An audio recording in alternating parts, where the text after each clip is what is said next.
Good morning, everybody. Happy Monday. We have a great show for everyone today. What do we have, Krystal? Indeed, we do. Lots to get to this morning. So our own Secretary of Defense is warning Israel of a, quote, strategic defeat in pretty blockbuster comments. We'll bring you that as well as updates out of the Gaza Strip. Ron DeSantis' campaign seems to be in total chaos. This comes as some key donor endorsements of Nikki Haley, which is sort of crucial on that side of the race, I guess. I'll break that down for you. We have also Dems in Florida acting like complete authoritarians, blocking Joe Biden's primary opponents from the ballot unilaterally. They are all speaking out, so we'll bring you those details as well. George Santos, expelled, gone but not forgotten, you might say. Not from my heart. A movie is going to come out about him as well, and he is threatening to spill the tea on all his colleagues. So lot that's interesting to get into there. We also have Mehdi Hasan, his show at MSNBC being canceled, and a lot of debate over what exactly is going on there. I'm taking a look at a blockbuster report on exactly how Israel is waging this war differently, by the way, than the way they have approached things in the past. We'll break that down for you. We also have Scott Horton from the Libertarian Institute talking about the Netanyahu doctrine. But before we get into any of that, we got a little bit of a discount for all of you folks. Yes, we got the holiday discount. We decided to extend it. I know that it's very helpful to all of those who want to be able to give the gift of Breaking Points. And also, if you're on the fence, you want to go ahead and sign up. So breakingpoints.com, you can become a premium subscriber. We're discounting our yearly membership, which is what helps us most, especially it's, you know, December 2023, which means the 1 year that you're helping us out is going to help pay for all of our election coverage going into what is sure to be a completely insane and fun, maybe wild ride. So anyway, it'll be a wild ride. Let's put it that way. Fun. We can't promise fun. The road to nowhere. It will be wild, as we once famously called it here. So if you can help us out, we would deeply appreciate it. And then a hard turn, what's going on in Gaza? Yeah. So let's go ahead and give you the very latest coming out of the Gaza Strip. Put these images up on the screen. So as we brought you this weekend, the temporary truce is over. The ceasefire has ended, and Israel is back to a massive bombing campaign. What you are looking at here is 6 residential towers in the southern Gaza Strip in Khan Yunis that were all taken down by a massive bombing campaign there. You can see, you know, bodies being pulled from the rubble, children being pulled from the rubble. The horror on the look of horror on children's faces here as they look at the destruction. This particular video is a 12-year-old little girl named Alma, who is trapped under rubble as well, along with her parents, her grandparents, and her siblings. And she is asking her rescuers to rescue them first, to help them first. The very latest numbers that I saw is that in the renewed bombing campaign, 700 Palestinians were killed in a matter of 24 hours. So this is back, and it is, you know, an all-out assault as it was before. Only the difference is now, and we can put this up on the screen. So as you'll recall, in the early days of the war, the IDF told everyone to move south, you know, telling them this was the place to go if you wanted to be safe. Well, they have now divided the entire Gaza Strip into thousands of these little compartmented neighborhoods. And for those who are just listening, what we have up on the screen is this map that's been provided with all of these little tiny areas that have been designated. And they're effectively sending out messages of, hey, if you're in area 88, move to area 89, move to area 270. And it's caused mass chaos and confusion. This also comes, of course, after they have effectively destroyed all of the northern Gaza Strip. I mean, Gaza City is completely uninhabitable. The majority of buildings there have been damaged or destroyed. The majority of any sort of civilian infrastructure, including hospitals, apartment buildings, et cetera, damaged or destroyed. Now they are expanding into the entirety of the Gaza Strip. So listen, the South was never safe.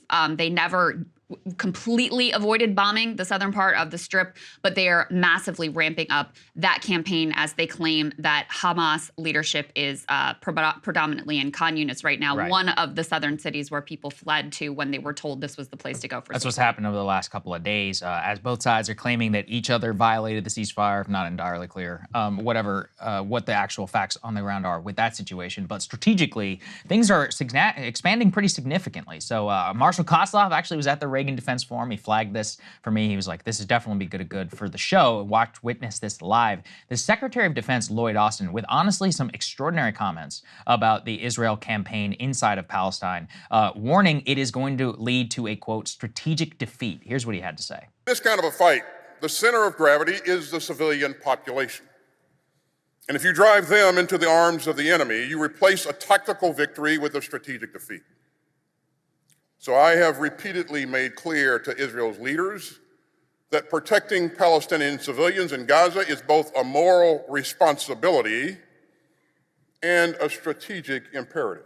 So to translate that from military speak, the center of gravity, it's like a Clausewitz term that a lot of people use in the military. The point is just that you want to focus in on what are you actually trying to achieve whenever you're waging military campaigns. So the reason he says here, the center of gravity is the civilian population is because, quote, if you drive them into the arms of the enemy, you replicate a tactical victory with a strategic defeat. This is almost exactly tracks with the U.S. campaign in Iraq. We had shock and awe. We defeated Saddam's military. It only took 3.5 weeks. Mission accomplished. Bush flies on the aircraft carrier and it's mission accomplished. Oh, wait, we have a massive insurgent war. The majority of our troops end up dying during said insurgency and during the Civil War. We have a 20-year occupation and cost $2 trillion. We have ISIS and all the attendant problems. And basically with Lloyd Austin, who forged his entire career in CENTCOM and more, and was deeply involved in most of these campaigns, as well as the U.S. campaign against ISIS, is basically watching the exact same thing replicate itself in Gaza. And so that's really, I mean, I think his analysis is correct. I basically co-sign most of what he's saying. I don't have a problem with going after Hamas. I just think that the way they're doing it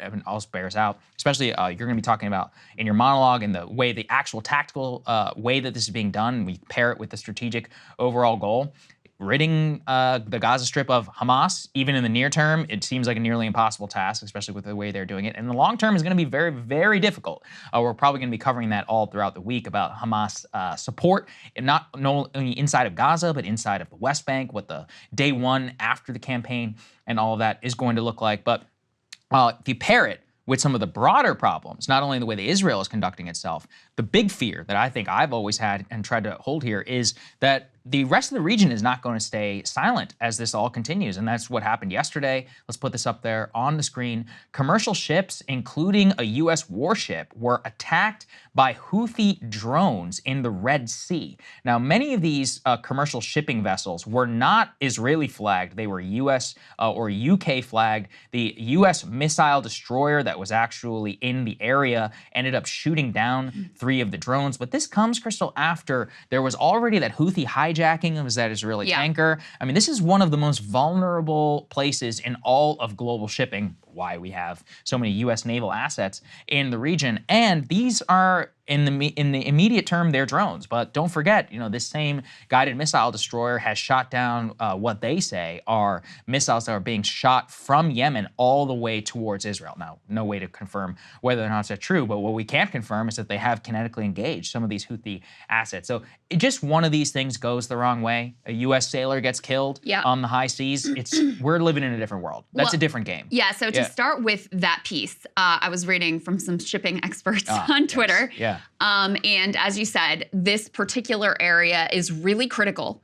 And you don't have to, so far they really haven't done any damage. You know, there hasn't been significant damage. No one has been killed. I don't think anyone has been injured. So you might say, okay, what's the big deal?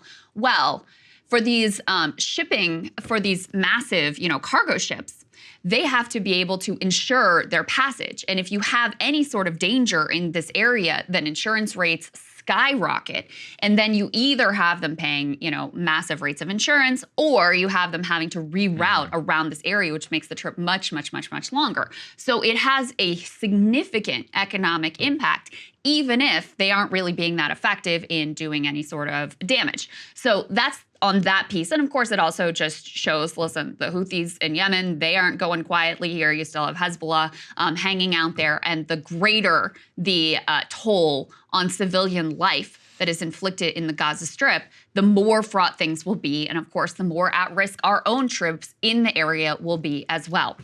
Going back to the Secretary of Defense and his statement that you can replace a tactical victory with a strategic defeat by the type of war that they are waging on the civilian population. This is clear common sense. I mean, I don't think that anyone could really deny this.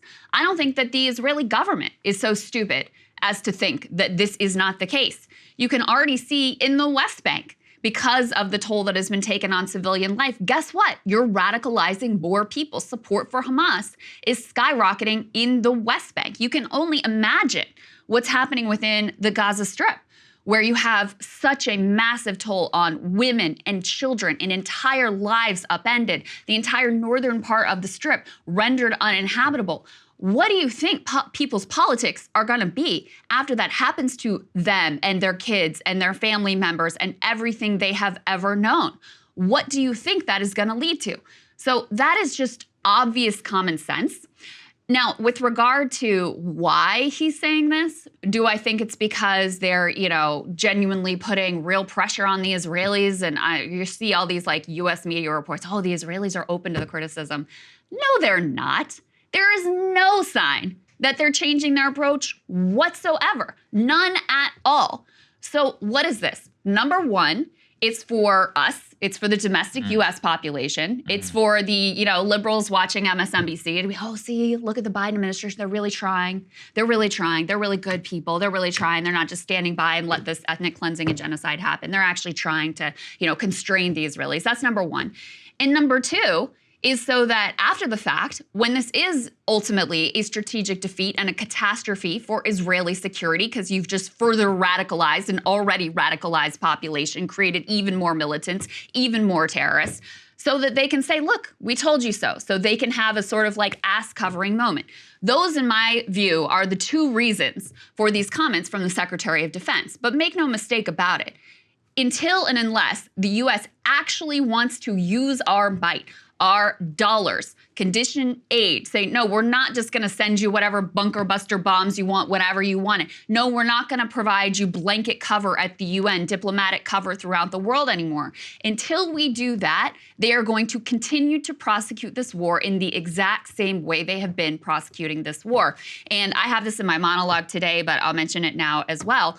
The reason is because Bibi is on political thin ice, to say the least. And the population, the majority of them, some 58%, they think the IDF isn't being brutal enough. The percentage that thinks the IDF has gone too far, 1.8% of Jewish Israelis, I should say, of Jewish Israelis. 1.8% of the Jewish Israeli population thinks the IDF has gone too far. This is when you have, at the least, a 70% civilian death rate, and probably much, much higher than that. That's the rate of just women and children being massacred in this. This is with the entirety of the northern Gaza Strip being wiped out. This is the state with a complete siege, with people starving and disease spreading. They think it hasn't been brutal enough. So with Netanyahu trying to save his political ass, those are the people that he's listening to, and the most fringe far-right parts of his coalition who he's trying to keep in line. Does he care if the U.S. is hand-wringing publicly or leaking to the press? No, he doesn't care.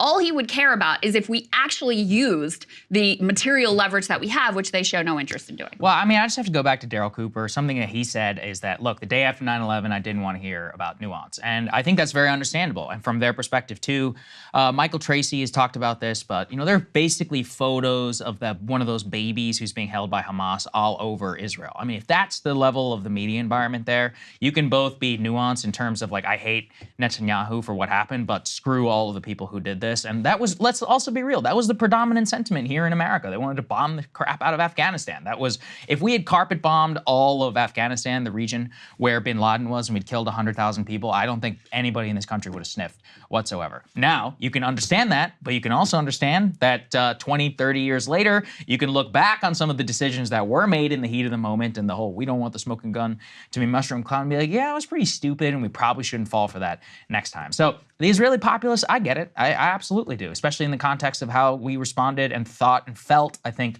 after 9/11. However, again, you're talking, I think, at the correct point about the U.S. and what their overall posture on this is going to be. At a certain point, I don't actually have as much of a problem with some of these comments, because this buys us breathing room in the future. When the Israelis are like, hey, can you guys come clean this up and do all this peacekeeping? We're like, no, you built it, you break it, you buy it. You are the ones who are responsible. When you have a massive insurgency on your hands 5-10 years from now and you block a peace process, it's like, that's your issue, man. We're not going to be rolling our troops and Humvees into the downtown Gaza City, Khan Yunis, or any of this other. So from that perspective, Krystal, I'm actually okay with the way that the secretary is saying it. Now, I don't disagree. I don't think it's necessarily a bad thing about conditioning aid and all that, but I honestly don't think it would make any difference. The Israelis have plenty of munitions, they got plenty of bombs, they got firecrackers, they're one of the world's most advanced militaries. Even if we didn't provide them bombs, we'd be dropping whatever they had. The U.S. influence on this is both overstated and understated. Understated to the point of what you're saying is it doesn't necessarily match the rhetoric, but at the end of the day, like, they don't need our money or our support at this point to wage war. Now, in 1980, that's a different story, but at this point, not really. Maybe not They're in the short term. They want. Maybe not in the short term, but there are famous quotes of Israeli prime ministers, may have even been Netanyahu, basically saying the only people that matter, it's the U.S. Yeah. The only president in the world, the only world leader whose opinion I have to care about is the U.S. So yeah, would it be a devastating blow to Israel if we were to withhold our diplomatic cover, if we were to stop sending them the weapons that we've been sending them, stop sending them the billions of dollars in aid that we've been sending them? Yeah, that would be a real blow. Now, could they continue for some time with this war? Yeah, they have enough to continue for some time for this war. But let's not pretend like the U.S. doesn't have leverage here that we can use. I also disagree with the idea that this is buying us some window to, after they do all of this damage in Gaza, and we're actually going to get to this piece in a bit, and are pushing us to, we need these refugees resettled, and why don't you use your aid dollars to push these Arab countries around the region to take in these refugees? That there is no indication to me that we're going to buck anything that Israel wants us to do, because there's no track record of that whatsoever, certainly not from the Biden administration. And we have new reporting, put this up on the screen from The Intercept, new comments from Bibi. His goal for Gaza is to, quote, thin the population to a minimum. And by the way, little noticed fact here, but Ryan Grimm, of course, notices these things. The White House recently requested billions of dollars to support refugee resettlement from Ukraine and also from Gaza just back in October. So let me give you a few of the details here about what Bibi is up to. He has tasked his top advisor, Ron Dermer, the Minister of Strategic Affairs, with designing plans to, quote, thin the Palestinian population in the Gaza Strip to a minimum, according to a bombshell new report in an Israeli newspaper that was founded by the late Republican billionaire Sheldon Adelson. So this outlet is considered to be basically an official organ for Netanyahu, Ryan writes. It reported that the plan has two main elements. The first would use the pressure of the war and the humanitarian crisis being created by Israel's war to persuade Egypt to allow refugees to flow to other Arab countries. And the second would open up sea routes so that Israel could, quote, allow a mass escape to European and African countries. Dermer, who's originally from Miami, is a Netanyahu confidant and was previously Israeli ambassador to the U.S., enjoys close relations with many members of Congress. Oh, interesting. Let's put this next piece up on the screen. U.S. considers a plan to condition aid to regional states, Arab regional states, based on resettlement. So this new initiative submitted to Congress calls for conditioning American aid to Arab countries on their willingness to receive refugees from Gaza and effectively assist in the ethnic cleansing that Bibi Netanyahu is proposing here. The proposal was shown to key figures in the House and Senate from both parties. Longtime lawmaker Representative Joe Wilson has even expressed open support for it, while others who are privy to the details have so far kept a low profile, saying that publicly coming out in favor of the program could derail it. So they go on to say, this is the way they frame it. They frame this pushing Palestinians forever out of these lands that they'd already been forced into. They frame this in humanitarian terms, saying the only moral solution is to ensure that Egypt opens its borders and allows for the refugees to flee from the tyrant control of Hamas. They go on to say Iraq and Yemen receive an approximate $1 billion in U.S. foreign aid. Turkey receives more than $150 million. Each of these countries receive enough foreign aid and have a large enough population to be able to accept refugees, adding up to less than 1% of their population.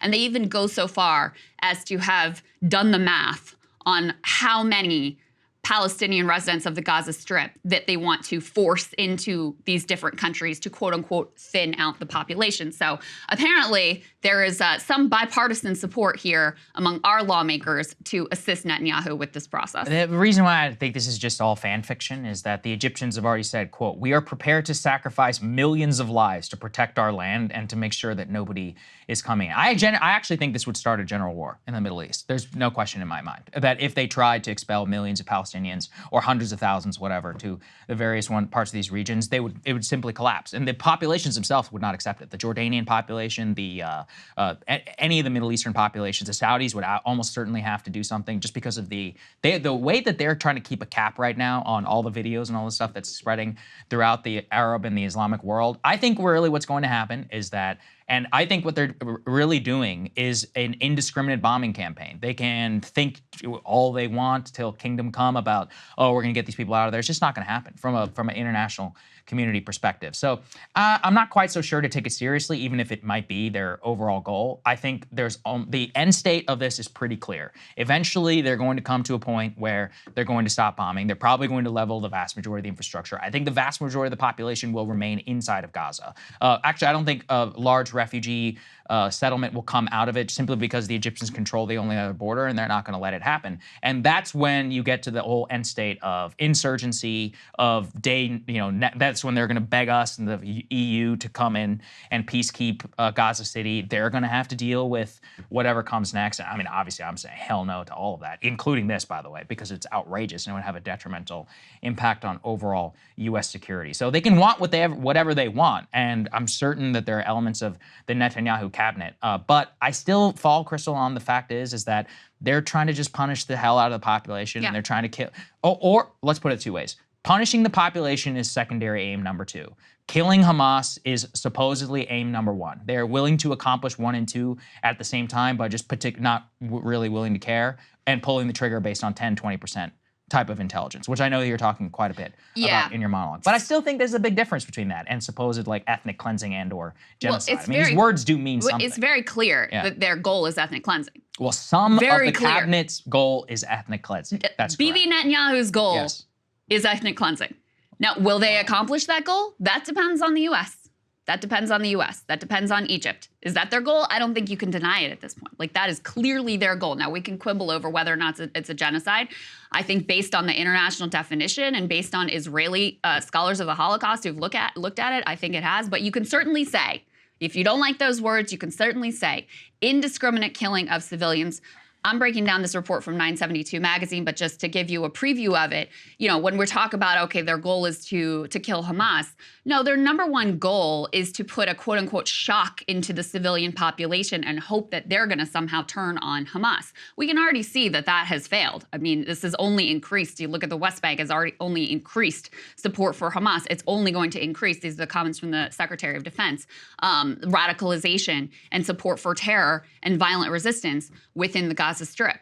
So in any case, it's important to keep an eye on what they actually want to accomplish, because Bibi is a savvy negotiator. He is a savvy politician. He thinks he can work over Joe Biden, who he says he's known for 40 years and who is, aging and frail and doesn't have all his wits about him. I mean, that's obviously true. Correct. He thinks he can manipulate U.S. public opinion, which he also has been very effective at doing as well. So I don't think it's so preposterous to put it off the table that some version of his ideal plan could actually come to fruition. We also wanted to give you an update on a just unbelievable story coming out of Jerusalem and the facts of, the quote-unquote only democracy in the region. Let's put this up on the screen. This is disturbing. I just want you guys to know. So what you see here is, and I'm going to give you the backstory in a moment, but this is in Jerusalem. You see this man kneeling on the ground, hands up. He's saying in Hebrew, "Please don't shoot me, please don't shoot me." And he is effectively summarily executed there and allowed to bleed out from his injuries, and he dies. Now, let me tell you, put this up on the screen. This is Demi Reader, who is an Israeli journalist, actually one of the co-founders of that magazine 972 that I just referenced. So here's the backstory. In 2016, an Israeli soldier executed a wounded Palestinian militant point blank on camera. He became somewhat of a hero to the far right, and the execution of wounded suspects briefly became a wedge issue in Israeli society. Briefly because it's been long accepted, at least since the Second Intifada, that even if someone used a butter knife to attack soldiers, they might also have a suicide vest and therefore need to be finished off just in case, which he says makes no sense to me, and I don't know if it ever happened, but okay. Fast forward to 2023. Major cheerleader of that Israeli soldier and a convicted terrorist supporter himself, Itamar Ben-Gvir, is police minister. After October 7th, he randomly begins handing out weapons to civilians, ostensibly because you need a good guy with a gun, etc. Well, this past Friday, and this gets to the video that we just watched, 2 Hamas paramilitaries shot up a bus stop in Jerusalem, killed 3 people, including a pregnant teacher. The first guy to engage them is a local lawyer and former policeman, I should add, Doron Castleman, civilian who happens to be armed, a good guy with a gun. He kills both gunmen, stops the attack before more people could be killed. Then, and this is the part that you guys just watched, IDF soldiers arrive. Castleman, the hero, realizes that he might be mistaken for one of the attackers. So he drops his handgun, he kneels on the road. This is what you saw in that video. He lifts his t-shirt to show he's got no suicide vest on. He asks them in perfect Hebrew not to shoot, explaining who he is. One of the soldiers, a settler with a self-confessed extremist background, shoots him anyway in the abdomen on camera and walks off. So that man that you just saw killed on camera, executed on camera with his hands up, that was an Israeli hero who had stopped these gunmen who were massacring people, these Hamas gunmen who were massacring people. When more security arrives, they assume Castleman was a gunman, so they let him bleed out. He bleeds to death. The settler soldier who executed him gives smug interviews, gets much kudos from other far-right figures. They later erased those tweets. The army and police said they won't be investigating before U-turning under pressure. Netanyahu, you ready for this one? He chimes in and says, I support the policy of handing out weapons. Sometimes there's a price to pay, but c'est la vie. C'est la vie. That's what he said in Arabic. So this Hebrew. In Hebrew. So this man, Doron Castleman, true hero who was there, who stopped these Hamas militants, was executed by Israeli soldiers, even as he was there kneeling in the street. This is the reality of the quote-unquote only democracy in the Middle East. Well, I mean, I guess it happened in the West Bank, right? Look, it happened in Jerusalem. The problem is that with this entire thing is it actually demonstrates all of the worst pressures that are on Netanyahu, because this showed you the settler who was provided with weapons under the Ben-Gvir policy. Then it also showed you that Netanyahu himself has a very hard time grappling with this. He didn't even call the family until yesterday, the Israeli military. After there was a massive public reaction. Right, so after there was a huge public reaction saying, hey, how can you do this? He put out a tweet and said, Yuval Castleman is the hero of Israel. He saved many lives. Today I spoke with his father. This is a wonderful family. The entire nation mourns with them. Now in terms of the investigation to itself, they don't know which way that they're supposed to go, because they initially were not supposed to have the police or the military even investigate this person, the settler, whether he should have had weapons or not, and what punishment this person will suffer. You know, the original case that he talks about, I remember covering a lot of that at the time, because if anyone's seen the video, it's crazy. Because basically, there's a wounded guy on the ground and he's just walking around, and despite no orders or any of that, he just shoots him in the head. There's no other way to describe it. I've watched the video a dozen times. Jesus. Reported on it a lot at the time, because there was a big controversy around putting him through court-martial and then his eventual trial. Because in old Israel, it was an open shut case. It's like, there's no way this is going to happen. But he became a genuine hero, and to the point where he, even by a decent segment of society, is celebrated today for what happened to him. And they're seen as a miscarriage of justice. The overall prosecution, the initial court-martial, it split the IDF apart, and more importantly, it split Israeli society apart. So that is what is downstream of a lot of the settler providing them guns. And then also, when it comes to this, I think it's a big rip between secular society, settler society, and then the way that people inside Israel are looking at this, because as I've explained here before, a huge portion of the Israeli population didn't even serve in the military. And this is a retired policeman, had a gun on him, did the heroic thing at the time when he literally kills him. He's a trained police officer, Right. and then does everything you're supposed to do. He's like, oh, I'm in a chaotic situation, drop the gun, put the hands up, show that I don't have a vest on, because he knows. He's like, well, a lot of them will shoot if they think you have a vest. He did everything that you were supposed to do. Then he gets executed. So that's a tragedy, and the person obviously involved should be, at the very least, fired from the job, removed from service, not celebrated.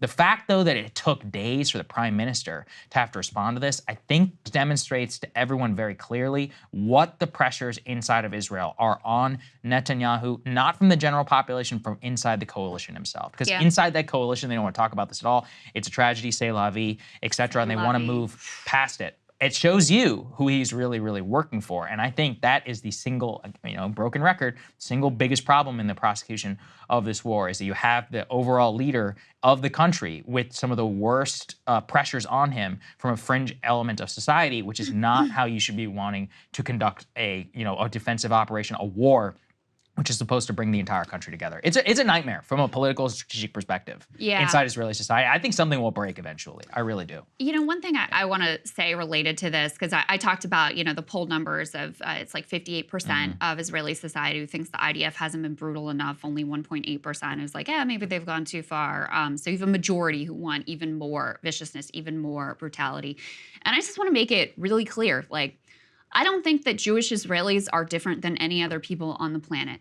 But I do think that when you have, for so many decades, you've had this brutal military occupation of the West Bank, and now you've had this brutal blockade of Gaza, and, Israel is doing very well as a society, relatively wealthy society, people doing well, living good lives, all of that. And just over these borders, in effectively the same territory that at this point is controlled by Israel, you have people who are living in these desperate conditions. I think that does something to a society. Again, I don't think that, people are different in Palestine versus Israel versus here versus anywhere else in the world. But when you live in that kind of a society, the level of dehumanization that you have to sort of internalize to justify this treatment of millions of people right across the border, right there, that you could go and see with your own eyes. I do think it does something to a society. And so, that's why, someone who, if this had been a Palestinian who was unarmed and posing no threat to anyone and who was executed in the street, that settler who killed him would still be a hero. Yeah. They would still be bragging about it. It still would be broadly supported. And, the number of Palestinians who are, rounded up and arrested and no charges filed and in this indefinite detention, this is not really controversial within Israeli society. So I think that's why the governments have for a long time now been increasingly right-wing, where they're very clear they don't want a two-state solution. They're doing everything they can to block the possibility of a two-state solution, or openly talking about that. I think that's what happens over time when you have these conditions that are imposed on a population for so long. I will take a turn at trying to explain it, which is, and if you've ever been there, it's understandable, so just bear with me.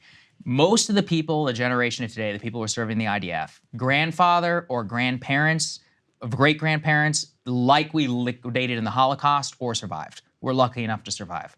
You were beaten into you from day one. The state of Israel exists so that will never happen again. You have mandatory military service going back to basically the founding of the country. Your fathers and or grandfathers fought in '67 and in the Yom Kippur War, where Israeli annihilation was absolutely on the table. So you have had two lessons in the span of 100 years where you have learned, if we don't fight back with everything that we possibly have, they will wipe us off the face of the earth. And on top of that, you now live with 20 years of war with Hamas. And look, I'm not saying that Hamas hasn't suffered more, obviously, in terms of casualties, but it's no picnic living in a country where you've got rockets coming down. You had to have Iron Dome, and everybody knows somebody who was affected either in that war.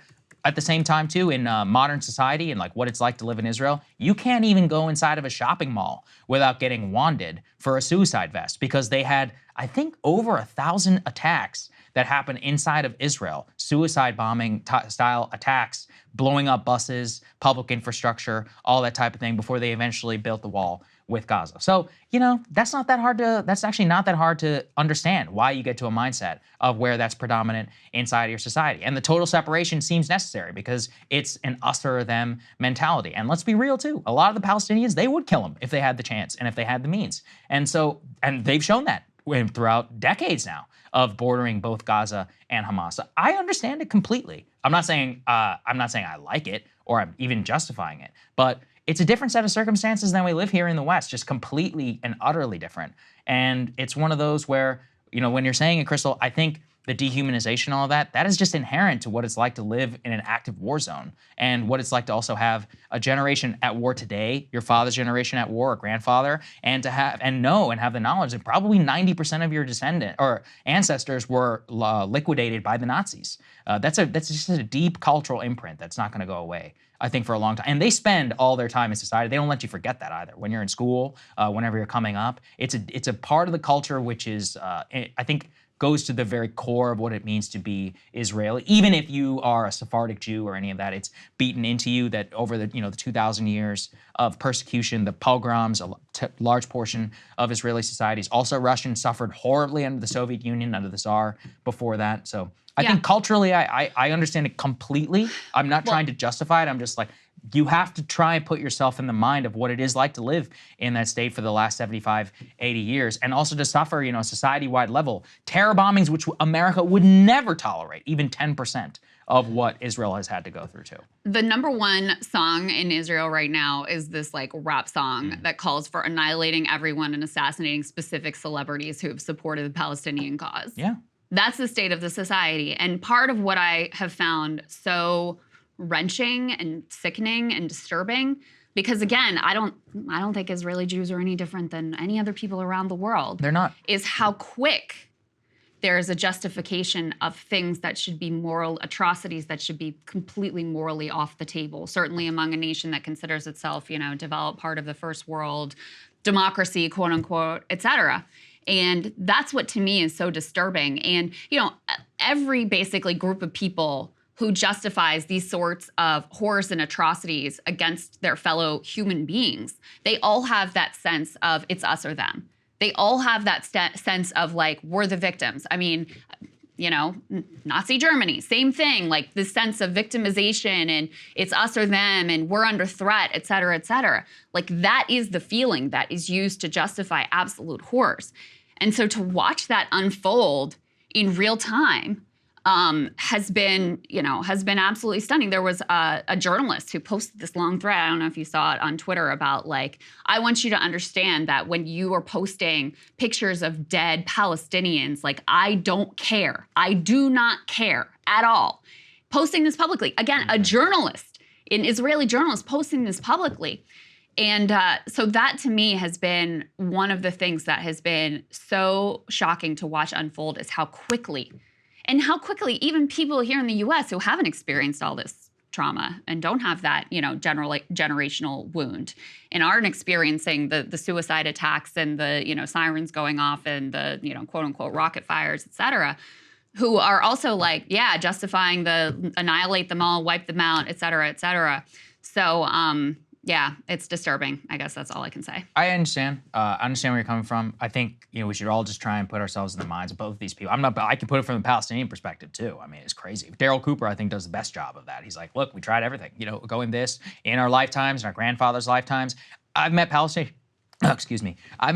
people who still have the key to their house that was taken away from them in 1948. Yeah. And that gets passed down. Even though that woman's mom is dead, it was passed down to the mom. They still have that key mounted above their door. So don't forget that too, on the other side. They remember, and they remember deep. It goes into the kids, it goes into their grandkids. So these things don't heal easily.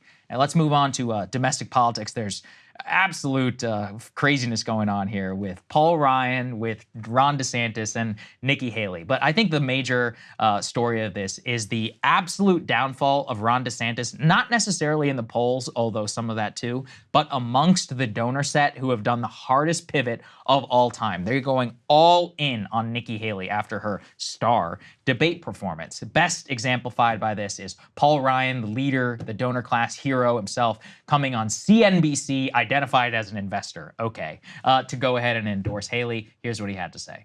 Do not discount the Americans for Prosperity endorsement of Nikki Haley 2 days ago. That's actually a really big deal. The reason that that's a really big deal is you could say that Ron DeSantis' big advantage over Nikki Haley was his ground game in Iowa, which is impressive. Americans for Prosperity has an extremely impressive ground game. This is the Koch network's ground game. They just gave that to Nikki Haley. So not only does that level her up in Iowa with Ron DeSantis, that gives her a ground game in all these other states, and the calendar plays to her advantage. So I'm not saying I'm all for Nikki Haley. I'm for beating Donald Trump. I'm for any Republican who can beat Donald Trump. But I think if you had to pick a growth stock, I think Nikki's the growth stock. And the fact that she got this endorsement, I think, matters a lot. So the question is, since more than about half Republicans do not want Donald Trump to be our nominee, I'm among those half, can someone consolidate the sport in time to win? And the question, I think that's possible. I think that's possible. Is it? He's got 66% in the polls, though, against the other candidates. I'm not saying this is going to happen, but I think it's still plausible because things can still happen. She's got a lot of momentum. If one person can quickly consolidate the non-Trump field, then they'll have 30%. Okay, yeah, that math checks out. This is the Iowa fan fiction is driving me crazy. And somehow people like Paul Ryan, Ron DeSantis, and now the Koch network have seemingly bought into this. Put this up there. I know Ryan and Emily covered this, but it's still very important just for us to weigh in on. The Koch network endorsed Nikki Haley to push the GOP past Trump. This is significant for two reasons. Obviously, the Koch network has boatloads of money. They have some of the biggest consultant infrastructure in all of Washington. They've got Americans for Prosperity. They have super PACs. They got 501c3s, 501c4s that they're all throwing behind her. They've got polling, ad buys, all these things. This is potentially hundreds of millions of dollars that she's now added to her war chest. Now, the big question for them is around what are you trying to do? Iowa seems to be the consolidation dream. What people seem to forget, Krystal, about 2016, Donald Trump didn't win Iowa. He didn't even get second in Iowa. He got third in Iowa. You know what did happen, though? He won New Hampshire, then he won South Carolina, then he won the majority of the states on Super Tuesday, and he won Florida, and he won, shall I go on? The point is that Iowa itself is actually not all that indicative of anything. The only reason that this myth persists is really because of the Obama campaign. When Obama winning Iowa was genuinely impactful because it showed to a lot of black voters in the Democratic Party, no, like white people actually would vote for this guy. Therefore, we now have permission, which is why he went on to win South Carolina. He ended up cleaning up. He basically wrapped up the majority of it on Super Tuesday. But Hillary also still did very well in New Hampshire the next time. The thing is where Trump is, it's about the states that come afterwards. And for all the media, attention and all of that, no one is going, I'll put it right here, I'll eat a sock again if I have to. Nobody will beat Donald Trump in the state of New Hampshire. Period. It is Trump country, has been since 2016. The idea and the polling, a lot of this stuff bears it out. And the problem, too, is that these donors are trying to play pick-me with all of these different candidates like DeSantis or any of the Tim Scott or any of these others when they're facing a structural problem of the voters don't like them. Put this up there, too, because this is part of this. The DeSantis campaign is in complete freefall. Their big money, the super PAC, has completely imploded. The new chief executive has been fired. A new one has been brought on. Several of the major strategists who work for the organization called Never Back Down have either been fired or have left. They appear to be running out of money on a pretty long timescale. And the majority of their support, which was told to them from the beginning, if you'll recall, Krystal, Ken Griffin, the billionaire, was like, I'll give him as much money as he needs. And then the first sign of trouble, he's like, no, I didn't mean it like this. Yeah. And there's how many of those are out there? The campaign itself is now blaming its own super PAC. If we can put this Politico tear sheet up there, because this is hilarious. They are now blaming their own super PAC for leaking against them and for bad television advertising. They wrote in a memo to their donors that Never Back Down and their field organization, all of that is not up to snuff, and that they are leaking about their own problems whenever it comes to polling, that their TV advertising didn't end up helping them out. I mean, this is not the sign of a healthy overall organization, and it just shows you how quickly I think that these establishment folks can move from one to another, which at the end of the day say is a complete fantasy. As you know, at least give credit to that CNBC anchor who was like, he's got 66% of the vote. What are you talking about? Yeah, there's a basic math problem here. I just pulled up the national Republican primary polling. We're going to show you the Iowa and New Hampshire in a minute. But there has not been a poll, I don't know when. Every single poll in here has Trump over 50%. So even if you do, in some fantasy world, consolidate all of the other voters, that still doesn't add up to a victory. So, okay. You know, it is, I mean, I'm just watching with amusement at the whole Ron DeSantis, Nikki Haley thing, because the Koch network endorsing Nikki Haley, I mean, that must have just been brutal for Ron. Because he was running his campaign in this unusual way of relying on that super PAC much more extensively than campaigns usually do. And that's because you can take in these unlimited contributions. So he felt like, okay, I've got these few billionaires who say they're all in for me, Ken Griffin and co. And so I can take in unlimited funds there. And yeah, they don't get as good ad rates and I don't have direct control, et cetera. But since we can get so much money there, that's the way to go. And now you can see that strategy as the donors are fleeing him and they're instead, I mean, they have no loyalty. They're picking Nikki for whatever reason. She's the flavor of the moment. And Ron is kind of underwhelmed and underperformed and doesn't seem like he's got the juice. And so now he's left in this really dire situation. My sense is basically that if he doesn't win Iowa, he's going to drop out. And he could possibly drop out even before that. But I think what's going to happen, if I had to make a prediction, he drops out after Iowa. There is some big, you know, effort to unify behind Nikki and try to make her the anti-Trump, like the one to beat Trump, et cetera, et cetera. But it's already way too late. It's already way too late for that to have any prayer of succeeding. Yeah, oh, no, you are absolutely correct on that. And actually, some of that comes through from the DeSantis campaign itself in a more recent interview with Meet the Press that happened just on Sunday, where he's like, we are going to win Iowa. And when you start making benchmarks like that, I think like you're right, Krystal, which is they're laying it so that they can make that case to the donors, this is what we're going to happen. But then it puts you in a precarious situation where they can rug pull you almost immediately, whoever is left, if you don't end up winning the state. Let's take a listen to what he said. Well, let's talk about the stakes on caucus night. If you don't come in at least second, would you then drop out of the race? How critical is Iowa?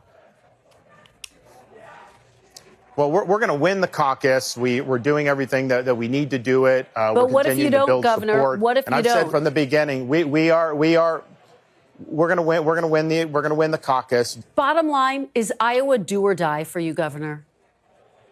We're going to win Iowa. I think it's going to help propel us to the nomination, but I think we'll have a lot of work that we'll have to do beyond that. I don't think you take anything for granted. And I do recognize that there have been people that have wanted who've not gone on to win the nomination. I think this year's a little bit different. This year's a little bit different. Yeah. Anytime you have to say that qualifier, it's no bueno. Let's put this up there, just in case wondering about what Iowa actually looks like. Here we have our own custom graphic from the Real Clear Politics average. Oh, look at that. Donald Trump at 47% currently in the Iowa Republican caucus. He barely is even campaigning there. Ron DeSantis, who, let's remember this, has the endorsement of the sitting governor of the state, is only at 17%. Nikki Haley at 14%, Tim Scott at 6%, Vivek Ramaswamy at 5%. 47, I mean, you just can't, it could barely compete with that. In any other normal race that the media is covering, this is a complete open and shut case. Now, to be clear, I'm not saying you should cancel or anything like that. I support it. But you can't say with a straight face that you're going to win Iowa. Let's take a little bit of a turn over to New Hampshire, where the Nikki Haley dream is currently going on. Trump, 45%. Nikki Haley, 19%. Chris Christie, 11%. Ron DeSantis, 8%. Vivek Ramaswamy, DeSantis losing 7%. to Chris Christie DeSantis, and Nikki Haley in To New be fair, Hampshire. Chris Christie always did particularly well in New Hampshire. He had a big moment there in 2016. It's definitely because of proximity and all these other things. It's definitely more favor to somebody like him and to Nikki Haley as well. But Also, independents vote in New Hampshire, so it's independents a can different vote in New electorate, Hampshire. too. It can be a little bit different. That said, 45%, like you're not getting over that hump. And it also, if you factor in a media bump, whenever you win like you do in Iowa and quick succession, you have something like New Hampshire come, what is that really going to account for in a multi-field scenario? It did not work for Ted Cruz, who won the Iowa caucuses in 2016. He got the media bump that you hope to get from actually winning. Didn't matter. Marco got second. Same thing. It didn't matter. Jeb Bush, I believe, came in fifth, maybe sixth in New Hampshire. It just demonstrates that money, all of that, even winning Iowa, the bump whenever you're going against someone like Trump, who has is such a beloved figure in the Republican Party, and now after he's already won the presidency, it's just an impossible task. It probably always was, and if I could go back, I'm not sure DeSantis should have run ever in the first place. Although there's a whole shoot your shot. There's a shoot your shot argument, I think, that you should always make. But I don't know. I think this is irreparably tarred his political. Yeah, I mean, I just also feel like DeSantis just doesn't have it. Yeah. Whatever it is, he just doesn't have it. And so whether it was this time that he was going to lose or next time when he's going to lose to like Don Jr. or whoever comes next or Ted Cruz or whoever, I think is probably just not in the cards for him. The other big issue among many that they have is DeSantis and Nikki Haley and everybody else. They don't actually want to go directly at Trump that much and his policy or like, say certainly the things that are obvious that were problems with him, like January 6th, they don't want to talk about that. And so the best argument has always been about electability, but who could believe at this point that Donald Trump's not electable?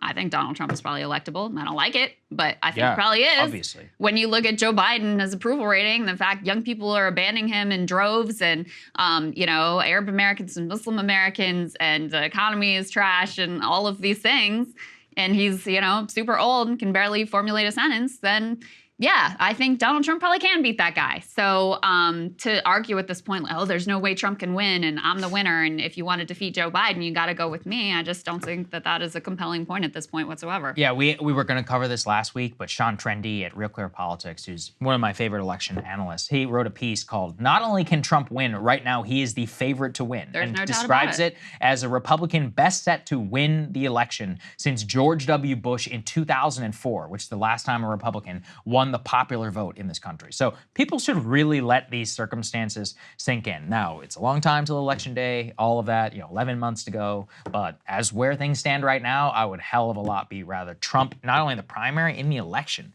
as opposed to Joe Biden or any of the other people he's running against. And you know who else needs to have that sink in for them is the Democratic Party, Saagar. Oh, well, that's not going to happen because that's a perfect turn to where we are right now. In an inexplicable and yet totally explicable move, the Florida Democratic Party has now officially put Joe Biden on the ballot in Florida, canceling their primary and effectively making it so that there will be no democracy in the state of Florida for Democrats. Put this, please, up there on the screen. 4 years, 4 more years, 4 more years, 4 more years. So you can see them chanting 4 more years. The thing is that they chanted it before there was ever going to be a primary. So let's put this, please, up there on the screen. I love the Politico headline here. Florida Democrats plan to cancel presidential primary, enraging Dean Phillips' campaign. Not just Dean Phillips' campaign, as we will show you, but... Yeah, I love how they only mention him when he's not even the leading Democratic contender. Anyway. Let's move past it. Classic. What they are doing, and Nikki Fried, the chair of the Florida Democratic Party, says that the party is, quote, followed its standard process and says that it is dismayed now by Dean Phillips' conspiratorial and inappropriate comments comparing the state of Florida to an Iranian regime as part of his knee-jerk reaction to long-established procedures. This comes to the delegation selection plan that they basically sped through the Democratic convention, where through bureaucratic means, they just canceled the presidential primary completely. Here is what Dean Phillips had to say about that. Hey everybody, what happened in Florida yesterday is a tragedy and a travesty. The Florida Democratic Party decided, just a handful of people, decided to disenfranchise millions of Democratic voters in Florida by saying we're not going to have a presidential primary. I'm running for president. There are others running for president as Democrats. And this is the kind of stuff that happens in Tehran, not in Tallahassee. We've got to do something about this. I've been a lifelong Democrat, you know that, supported our party since I was in my 20s, been a member of Congress for 3 terms, and was a member of House Democratic leadership. I've never seen something so absurd, so disenfranchising, and so suppressive of Democratic voters. I mean, I think he's right, Krystal. And unlike Politico, we'll mention some of the other candidates who are in the race. Cenk Uygur and Marianne Williamson also sounded off. They had a press conference on the subject. Here's what they had to say. Marianne's at 12%. She would be, tied with DeSantis above Nikki Haley? She would be second among the Republicans, let alone the fact that she's second among Democrats. On which planet is that not a valid candidate? It's so absurd. It's Kafkaesque. Oh, a person polling higher than almost any challenger on the Republican or Democratic side doesn't exist? It's worth noting as well, there's one person who could put an end to all this craziness, and that's President Biden. President Biden should simply make a phone call, say this isn't right, make sure it's changed, and it would be. Such a great point. If I was the president, I'd be like, oh, Marianne and Dina running against me. Great, no problem. Let's hear it out. It is hurting the Democratic Party and its chances for 2024 that they are acting this way. Cenk, Dean, and I are not hurting the Democratic chances in 2024. They are. Yeah, I mean, she's obviously right, and all the candidates should be outraged at this, Krystal. And yet, I think this barely dented mainstream coverage over the entire week. And the only reason it dented at all is because of Dean Phillips. Yep. And so that's why I'm glad he's in the race, because to have this like centrist-y member of Congress, you know, has the right credentials for the media to pay attention to and whatever, helps to elevate the just brazen, undemocratic nature of this process. And of course, it goes without saying, the irony and the hypocrisy of a Democratic Party that claims to be, quote unquote, saving democracy by literally canceling democracy in the state of Florida is quite something.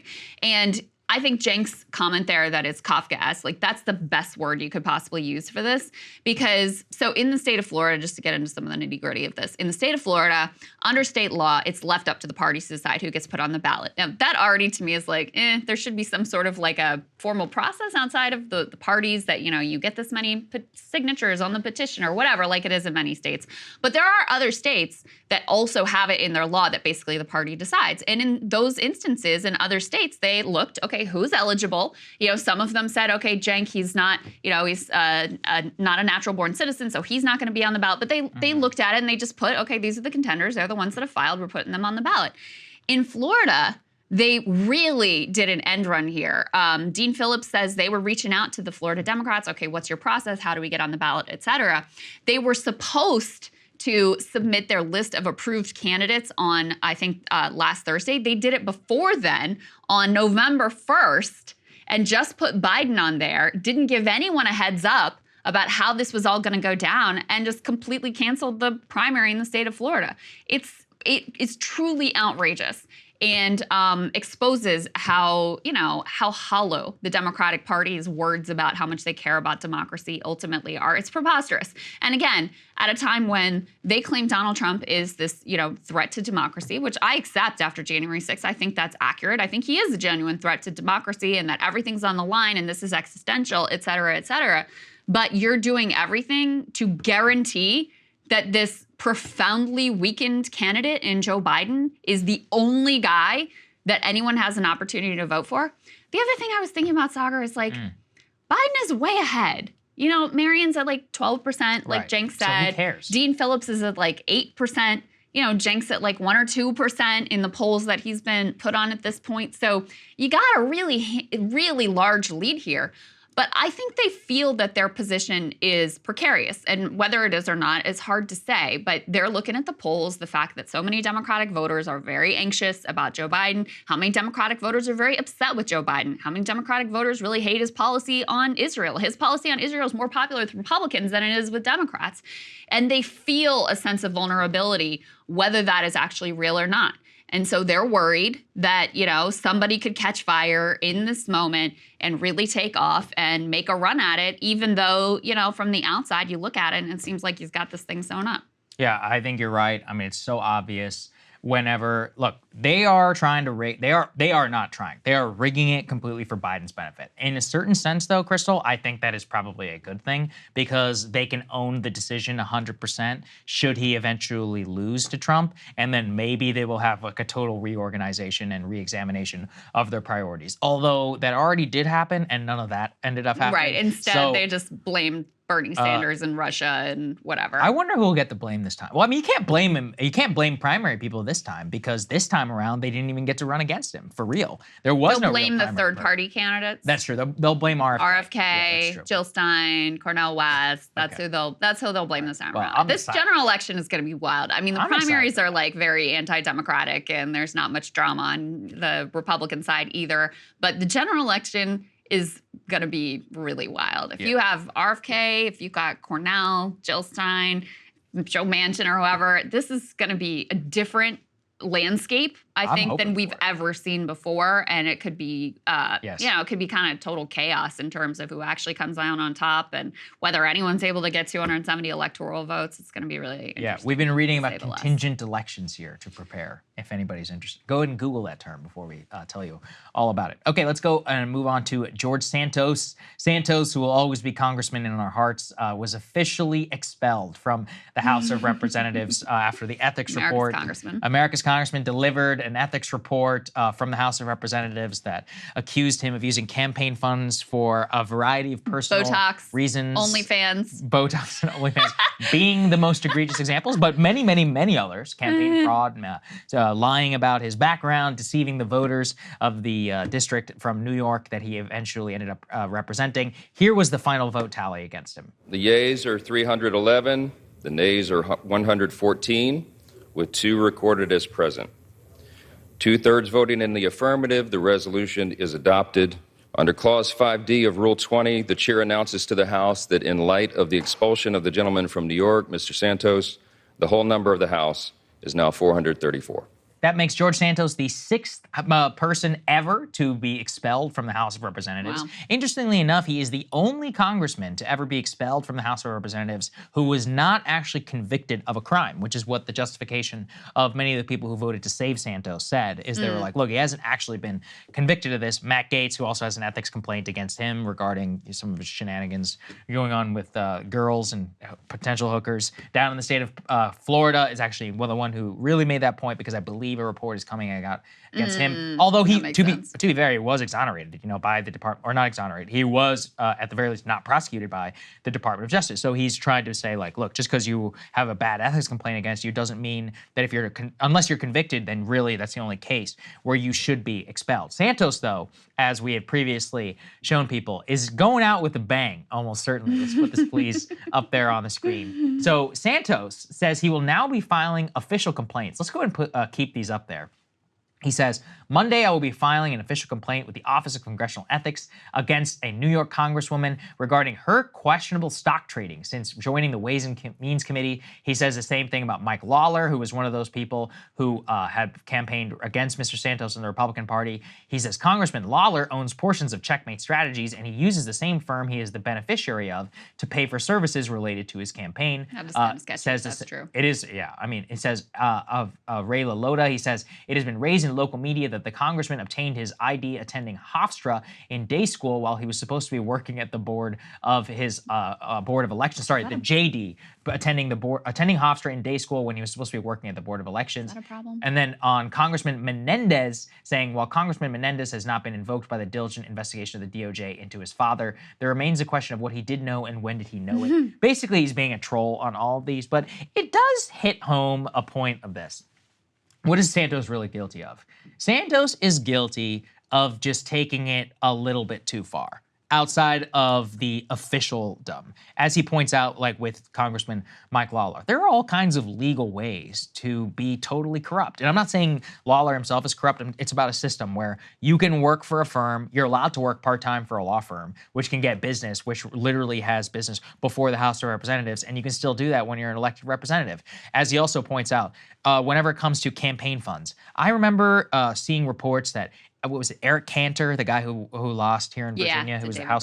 He had spent more on steak at a high-quality steak restaurant here in Washington, D.C. than his primary opponent had spent in the primary race against him. Wow. Which is only just to show people, like, if you're on campaign business, they can pay for a hell of a lot of steak and alcohol that people are all consuming as long as you're talking about it. They pay for your travel. They can pay for your spouse's travel. They can pay for your spouse's clothes. I mean, as long as you file, dot the I's and cross the T's and file the requisite paperwork and all of that, you can get away with a lot of sketchy stuff whenever it comes to campaign finance. Of course, Santos took it to a whole other level, committing outright fraud and also spending items on spending money on personal items that have nothing to do with campaign business. But to me, it's only a step or so removed from a lot of the legalized corruption that already exists in the electoral system. His fraud and his lies were of like tacky. Yeah, exactly. And also very repeated and undeniable nature. I saw there was another Republican congressman who was accusing him of like stealing their credit card info and his mom's. And charging, was it his mom or his wife? His mom as well, Oh my God. And charging max out campaign contributions to it. And then we know from this report, allegedly, that he was then using those campaign contributions as his own personal piggy bank. So, you know, I mean, that makes it pretty hard to deny that the repeated lies, the fact that it was everything, the fact that it was, you know, things he didn't even need to lie about, every single thing that came out of his mouth. Even his name is in doubt. Like his, oh, that's right. You know, what's his real, or what's his whether or not name? he's really gay is in doubt. Remember, he's married to a woman. Like everything about this man is up for debate, and nothing is as it seems, which is part of why I'm just so fascinated by him. Because I'm not wired like that. You know, I don't know if I had a guilty conscience or what, but the fact that he could just, anything that he thought this person wanted to hear in the moment, he would tell them, you know, oh, you were a volleyball star, I played volleyball. Oh, you went to this college, I went to that college. What, you know, oh, you're looking for like a token gay conservative who doesn't, you know, is critical of trans rights. I'll be that guy. Like, I'll be that guy, no problem. Let me lean into that. Oh, you're looking for, you know, someone to speak at your Jewish event. I'm Jewish. Sure, I'll speak at your event. It's wild to me. And I guess that many other people are also interested in such a character because there's a movie that's going to be made about him. Put this up on the screen. I'll watch the hell out of this. The meteoric political rise of George Santos and the web of fabulous tales it was built on are getting a movie treatment. HBO Films has optioned the rights to a new book. Mark Trusano, maybe I'm going to go with. The book is called The Fabulous, The Lying, Hustling, Grifting, Stealing, and Very American Legend of George Santos, which was published on November 28th, 2023. He has sort of a uniquely American character, isn't he? Absolutely. Like uniquely American, like con artist, charlatan, snake oil salesman, the fake it till you make it, all the way to becoming a member of Congress. There's some Trump-esque qualities here, but Santos doesn't quite have the talent to pull off what Trump has been able to pull off. He doesn't have the Riz, Krystal. Riz, by the way, is the Oxford Dictionary's word of the year. Oh, really? So I will be incorporating it more into my thank you to the Gen Zs for popularizing it. But I agree with you. I mean, Santos is actually not just an American character. He's a throwback to some of the original House of Representative members during a totally rigged process and the way that snake oil and all that. What do you think the modern West and the American economy was built on in the Gilded Age and all at that time? So in many ways, he reminds me of that. I'm sad to see him go, but we will, of course. He's not going to go out with a bang. We just saw a report that came across that no television networks are hiring George Santos. Unfortunately, honestly, for us, I would love to see him go at it now that he's totally unchanged. Maybe we'll have him here on the show. He's always been pretty unchained, if we're being honest. Yeah, fair enough. I'm going to send him an invite. I'm going to send him an invite. Oh my God, I don't know if I can handle that. That'd be fun. I'd just be like, all right, just tell me about yourself, Mr. DeValder. We'll start there. What's your actual name? Who are you? And what are you alleging? So anyway, it's going to be fun. Indeed. All right. So you brought up TV news. We got some TV news updates here. MSNBC, major shakeup of their weekend lineup, including the cancellation of Mehdi Hasan's show. Let's put this up on the screen. He confirmed it in a tweet. Yes, the Mehdi Hasan show has ended on Peacock. That's their streaming service, and will be ending on MSNBC next month. Still a few weeks left. Thank you all for watching over the past 3 years. Going forward, I will serve as guest anchor across Prime shows and beyond, and as an on-air political analyst. Goes on to say, thanks for the outpouring of love and support. Thanks, of course, to my team. Humbled and appreciative, not going anywhere, and you'll hear from me lots in 2024. Interesting. So Mehdi is one of 3 Muslim anchors at MSNBC who have come in for quite a bit of scrutiny and criticism because of their dissent in Israel's war on Gaza. We reported this, this happened a while ago at the beginning of the war. Put this up on the screen from Semaphore.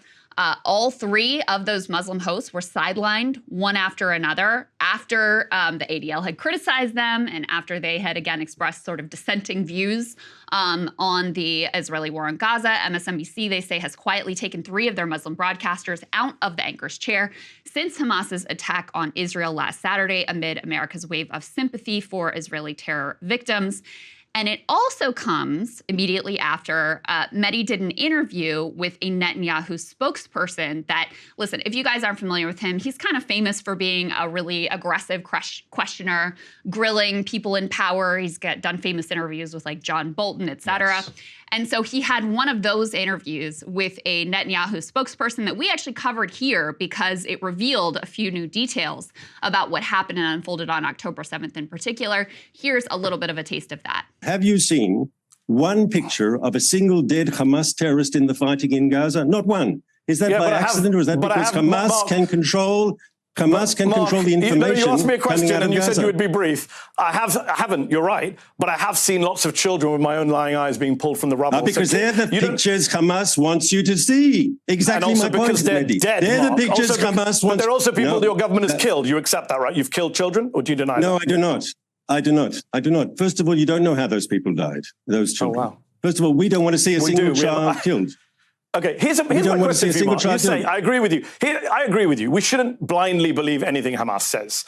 But why should we believe what your government says either? Your military spokesman on Monday pointed to an Arabic document in the basement of a Gaza hospital and claimed it was a Guardian list on which every terrorist writes his name. But that was false. It was just a calendar with the days of the week on it. Your colleague in the Prime Minister's office, Ophir Gendelman, posted behind-the-scenes footage from a Lebanese short film and claimed it was Palestinians in Gaza faking their own injuries. That tweet is still up a week later. That is endless disinformation from your government, is it not? So now these clips frequently went viral on Twitter, but his show, like many other MSNBC shows, was not getting, exceptionally high ratings, was not doing all that well in the ratings. And so that's what MSNBC is basically saying is it's a ratings issue, it's a cost-cutting issue. I'll tell you, what I'm hearing from people is, the dissent on Israel is part of the picture, but the bigger picture is that he's also very aggressive on social media in a way that is uncomfortable for NBC executives as well. So do I think that they're sending a bit of a message by canceling Mehdi's show and, so publicly demoting him? Yes. Do I think it's a variety of factors that went into this? Yeah, that's probably true as well. I think that is true. I will not cry for Mehdi Hasan. I think he is a complete blowhard. He was a Russiagate fanatic whenever he was on his various shows. COVID freak whenever it came to, going against the lab leak theory and all of this. I will quote again from my good friend Zed Jelani. Having worked with Mehdi, this is a pattern. He learns very little about a topic, goes 100% full throttle with no nuance. He plays to a partisan crowd and frequently makes elementary errors, like claiming that black people cannot vote in Georgia. Now, that said, I don't support him being canceled for his views on Israel and Gaza. My biggest problem that comes from Mehdi is exactly this, is he is a fundamentalist in everything that he believes. Now, is he a talented interviewer? Yes, but there's also a very famous clip that people can go and can watch of him talking about his, at that time, fundamentalist Islamic views and how he viewed other people. Has he evolved or not? I have no idea, but it just is demonstrative of the way that he carries himself in public. And what comes and hits for me was a video here that he did with Matt Taibbi on the Twitter files where he attempted to go after him. Let's take a listen. Your own words, Matt. You crossed that line and Musk has you. Those are your words. The hilarity of this coming from MSNBC, which did nothing but vomit up fake Russiagate stories that came straight from the FBI for 6 consecutive years that you guys still haven't apologized for. Great. I wasn't there in that period, so I've got nothing to apologize. I'm asking you your words. So, Krystal, as I understand it, Ayman, how do you say it? Ayman? Ayman. Ayman will continue to be on the air. He will, I think, he'll still have a prominent role at the network. I think he's a far more responsible person whenever it comes to this conflict. And I understand, look, you can think he's done a good job on Gaza and all of that, but he is not a person that I would want on my side. Even in terms of debating and holding up the record of the Biden administration, he's pushed some of the most ridiculous propaganda. So, I don't know. This is not somebody who I think should be spoken up for as some sort of paragon of being truly independent. I think on Gaza and on Israel specifically, yes, it's an issue where he may be, quote unquote, courageous whenever it comes to his colleagues. Although I guess the only fair rebuttal is that he's no worse than many of his other MSNBC Well, here's colleagues. the thing, are we better off with Mehdi Hasan on MSNBC or not? And I think undoubtedly the aspect of the job of interviewing powerful people and actually challenging them, he is very good at. He is very good at. And I do think that that is a major part of the reason, and the fact that those clips of him pushing powerful people go viral on Twitter is a major part of the reason that he's being canceled. And it's not just on Israel and Palestine. I went back, I actually just Googled like Mehdi grills on YouTube. Yeah, that's his thing. Because that's his thing. Yeah. He grilled John Bolton on Iraq and on war crimes. He grilled the American U.S. ambassador on hypocrisy with regards to war crimes in Yemen. He grilled Cedric Richmond, a Biden aide, on healthcare failures. He grilled Bernie on Build Back Better. He stood up for Julian Assange, very unusual in the cable news landscape. He pressed Karine Jean-Pierre over Biden administration failures. He pressed one of those Lincoln Project ghouls about their failures as well. He criticized identity politics of hiring Lloyd Austin as the Secretary of Defense after he had served on the Raytheon as a board member. So I'm not saying I agree with Mehdi on everything. Mehdi and I have had plenty of differences and have many disagreements that he would attest to as well. But is he being fired because he's bad at the job? No. He's being fired because of the part of the job that he's actually good at, and also because he's apparently not boring enough on Twitter. Now, they're using Ayman, who I have known for a long time and respect very much as a journalist, and especially on Israel and Palestine, where he has a depth of knowledge. They're using him to basically be like, see, it's not about the fact that he's Muslim. But you don't think that people get the message about how loud and aggressive you're allowed to be, how far out of line you're allowed to step, especially when you're not a Rachel Maddow or you're not like their #1 star or ratings getter. People are definitely getting that message loud and clear. And, you know, it also isn't lost on me that you had that ADL dude go on Morning Joe and accuse him and Ayman and Ali Velshi of like Hamas talking points and this absolutely outrageous thing. So I think that they felt like they needed to do something to appease people who were accusing them of being like Hamas propagandists. I think that's fair. I guess it's just, you know what I think the fundamental difference is that he is somebody who assumes the absolute worst fate of every single person who does not agree with him. That has not been my experience, because Mehdi has disagreed with me on Twitter and said it in an actually very respectful way of like, listen, we disagree. Agrees with a lot of no, but especially it was on, you know, this fraught thing about like, you know, economic, what was the thing that people, economic insecurity, that this was part of electing Trump. And he very much disagreed with that. He was like, no, it's the racism. And I'm like, listen, it's complex and you can't look at it economics and say, and that's a very fraught issue. And he disagreed with me very respectfully without attacking my personal character. So that hasn't been my experience with him opposite, where I have basically had to mute him because he constantly blew up me and Zed for exactly actually on the same topic. So I think his orientation on whether you're a fellow liberal or like a fellow traveler or somebody who's opposed to him, and especially the type of what I perceive as identity politics and Islamism that he likes to justify and push here in America, that stuff drives me absolutely crazy. Give me an example. I mean, I know the video that he is the video that shows him virally. Okay, who cares from how long ago? He's never apologized. Was it on MSNBC? No. No, so it has nothing to do with this cancellation. Saying, this is about the character, about the person who we're disagreeing with. I'm pretty sure the disagreement him and I had was even before he was on MSNBC. But my point that remains here is about the way that I think that he has approached most of his detractors, including people like Zed, who actually also had to block him. So look, maybe all of this is a little bit too personal, but some of what Glenn Greenwald has brought up, let's go ahead and put this up there, please, up on the screen, and he makes this point, I think what you're saying. MSNBC anonymously is denying that Mehdi's criticism of Israel had anything to do with his firing, insisting instead that it was due to his almost invisible ratings, and Mehdi will not say. Go to the next part, and this is where I'm curious what you think. He says, it could be anything. One would expect a journalist to provide the explanation, but I guess Mehdi doesn't want to anger the corporate bosses, so he is staying quiet, and then surmises that people with self-respect would quit. So what is it like in this situation, having worked inside the beast, where, like, what are the strictures that he would have around him, where it, like, what does his non-compete look like? What is he allowed to do? What is he allowed to say? I mean, he definitely, if he was going to speak out and quit right now, he would definitely have, at the very least, a legal fight on his hands. Okay. So it's not just about, like, I mean, listen, I think it's very difficult to stay if he's indeed been canceled for effectively doing his job well. I do think that that is a difficult thing. I do think Mehdi, you know, he was at The Intercept, then he moved over to MSNBC. I think he wants to be in mainstream press, and so that may factor into his decision making too. I don't know, but yeah, I think they put you in a bind to make it so that it is very difficult to speak out against them. If you left, you'd have this long non-compete where you couldn't do anything for some period of time. Or like I said, you have this huge legal battle on your hands. And, you know, Tucker basically told Fox News to shove it, but Tucker also has a lot more money, is a lot more famous. I support Mehdi going independent. I think his non-competes are BS. Even if I don't like the guy, I think it's crazy that if he was canceled for this particular reason. But it also is a little bit of the nature of the beast in terms of when you're working for this organization. You know what I would say is, ironically, I actually think that Mehdi would do a lot better independent. No question. Because totally right. The things he's doing at MSNBC, like MSNBC audience is not all that interested in like holding Biden officials to account or standing up for Julian Assange. So in that way, he may have been an awkward fit there just based on this sort of small sycophantic audience that they've cultivated.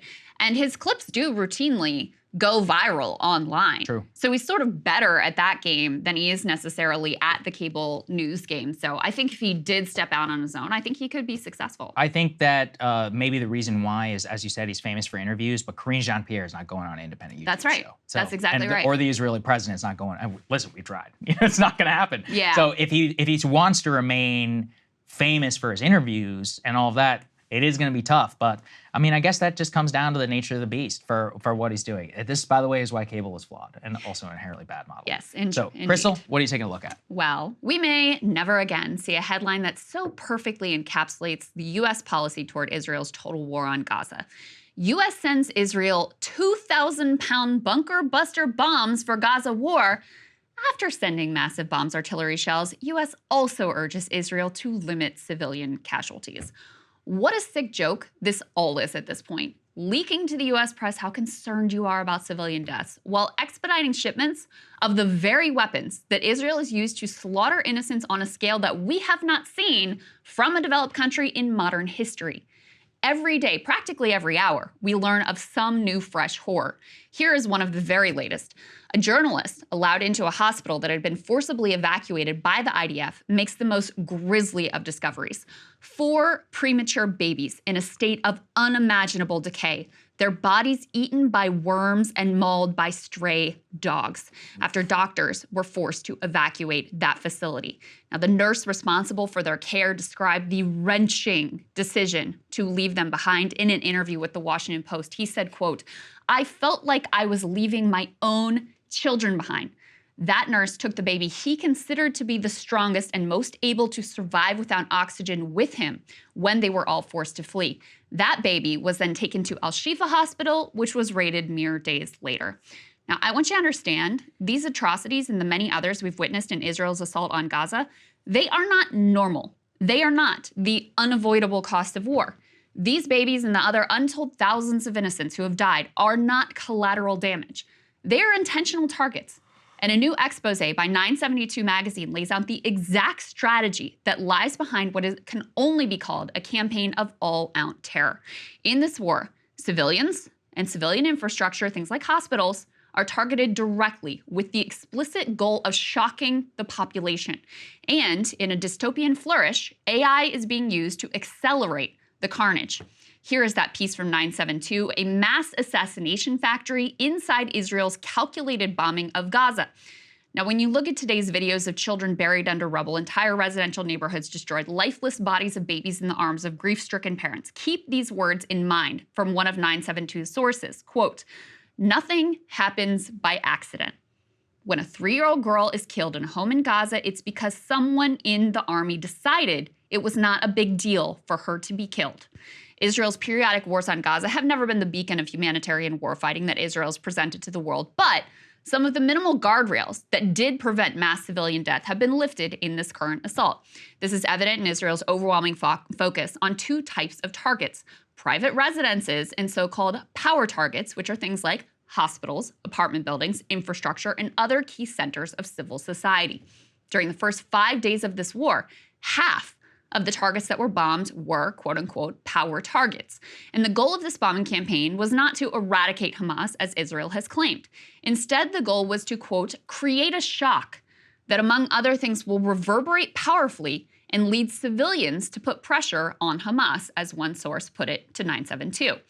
Another source explained that the buildings only needed the most remote connection to Hamas or Islamic Jihad to be targeted for complete destruction. Quote, if they would tell the whole world that the Islamic Jihad offices on the 10th floor are not important as a target, but that its existence is a justification to bring down the entire high-rise with the aim of pressuring civilian families who live in it in order to put pressure on terrorist organizations, this would itself be seen as terrorism, so they do not say it. In other words, terror is the explicit goal here. It's the very same goal, by the way, as Hamas on October 7th, except in this instance, it's terror by a supposedly civilized nation state armed to the teeth by the world superpower and given diplomatic cover with zero red lines.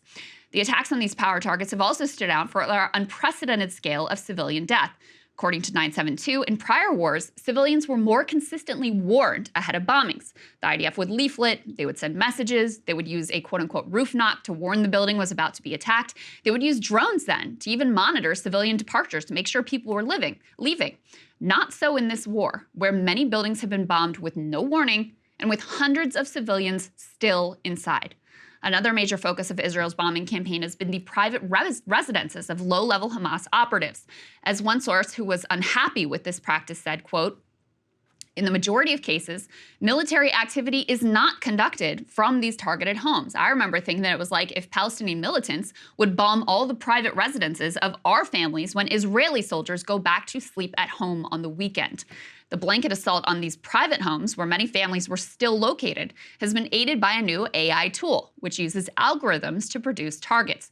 According to The Guardian, this has dramatically accelerated the IDF's target generating capability from 50 per year to 100 per day. Quote, Hamas members who don't really mean anything live in homes across Gaza, so they mark the home and bomb the house and kill everyone there.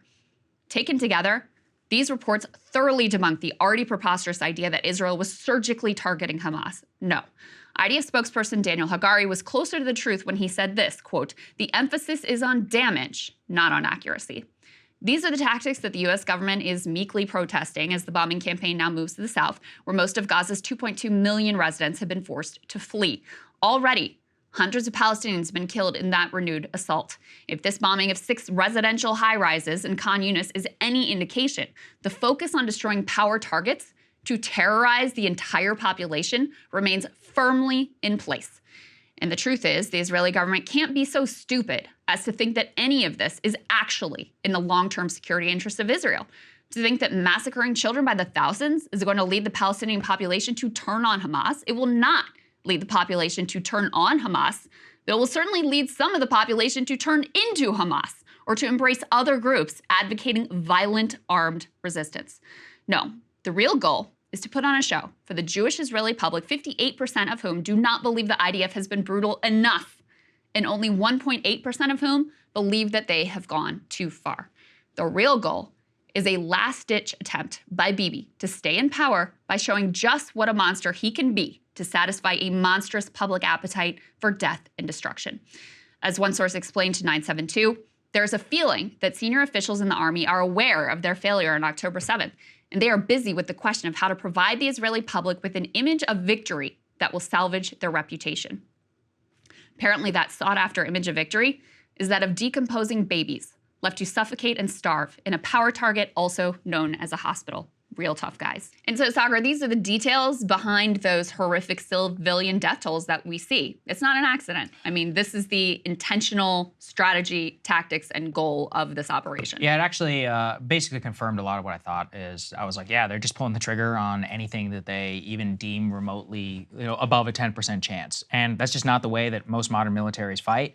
I think that they will absolutely rue the day that this happened. They will look back on this with a lot of regret, in my opinion, just because I think it's inevitable that they will not be able to accomplish their most maximal goal, as the U.S. was not able to create a thriving democracy in Iraq, and then you're going to break and you're going to buy whatever the eventual situation is. I don't even know necessarily, Krystal, if Hamas will be the great successor to this. My fear is actually even worse. Right. We may want Hamas to come back compared to what could result of this. Well, Hamas had, listen, I know a lot of people talk understandably about the original charter, which says some horrific anti-Semitic, like genuinely genocidal things. No one denies that.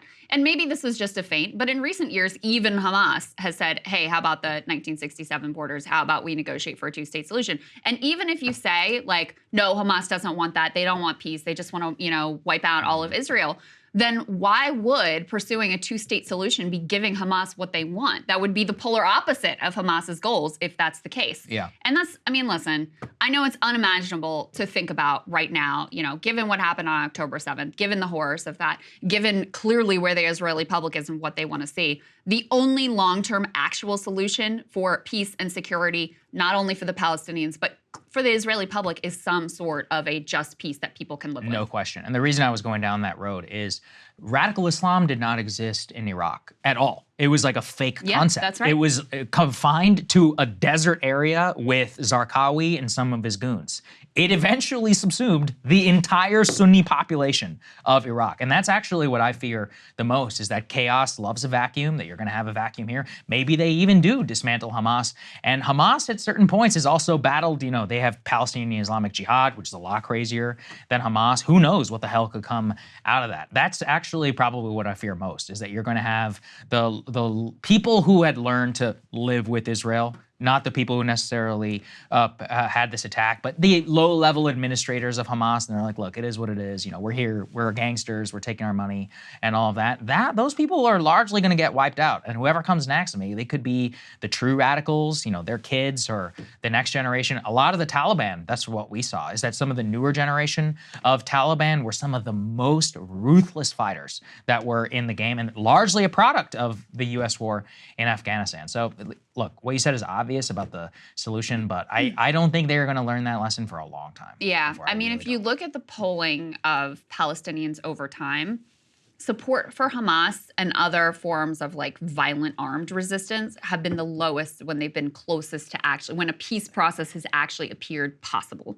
when there's actually been some hope. And when there's not hope, then they're like, all right, well, what else can we do? Right. And that's where you end up how we are today. It's sad. Okay, we got a good guest standing by, Scott Horton. Let's get to it. Wanted to talk a little bit more about Bibi Netanyahu and what he might be thinking in this moment. So excited to welcome Scott Horton. He's with the Libertarian Institute and also antiwar.com. Great to see you, sir. Good to see you, man. Thank you very much for having me, both of you. So let's start with this. Put this news article up on the screen. We mentioned this earlier from The Intercept. They're reporting Netanyahu's goal for Gaza, quote, thin population to a minimum. He has apparently tasked one of his top advisors with coming up with a plan to, quote unquote, thin the population and pressure the U.S. to go along with this plan. Scott, I wanted to talk to you because you have sort of studied Netanyahu and his political ideology and how he's operated for a long time. So when you see a headline like that, what is your reaction to it? And, you know, how does this dovetail with Netanyahu's political ideology throughout his career? Well, I mean, I just with the last thing first there, I think this represents the complete failure of the Netanyahu doctrine and his panic. He has to keep the war going as long as he can to stay in office, and he has to try to figure out how to make his legacy as the longest serving prime minister in Israeli history be anything other than the catastrophe of October the 7th. And so he's got to come up with something, and this is his brilliant idea, is he's going to cleanse the Gaza Strip.